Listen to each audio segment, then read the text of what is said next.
10 की 10 लोकसभा सीटों पर पार्टी के प्रभारी सह प्रभारी भी नियुक्त करेंगे। वो 10 की 10 सीटें पहले से ज़्यादा मार्जिन के साथ हरियाणा के अंदर भारतीय जनता पार्टी जीतेगी। राजनीति शर्त के हिसाब से नहीं चलती, राजनीति हालात के हिसाब से चलती है। 2024 में उतने बने 10 पहले थे 10 साल। जुबानी तल्खी हरियाणा में एनडीए की हकीकत बयान कर रही है। इंडिया गठबंधन में तकरार और दरार की खबरें तो हर तरफ हैं, लेकिन एनडीए में तकरार का यह हरियाणा चैप्टर है। सूत्रों का दावा है कि हरियाणा में बीजेपी अकेले 10 सीटों पर चुनाव लड़ेगी।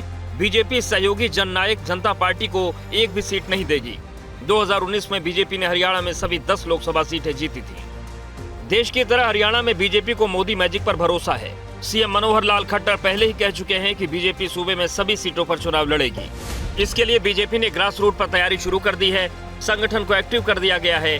बीजेपी कार्यकर्ता मोदी सरकार की उपलब्धियों का प्रचार कर रहे हैं। दूसरी पार्टियों के नेताओं को बीजेपी में शामिल कराया जा रहा है।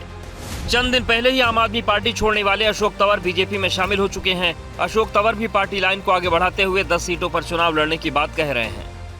2024 को देखते हुए बहुत ही ज़बरदस्त लोगों के अंदर जोश है, जज्बा है देश को विकसित करने का। नरेंद्र मोदी जी के हाथों को और मजबूत करें, मनोहर लाल जी के नेतृत्व में एक बार फिर 10 की 10 सीटें जीतें लोकसभा की।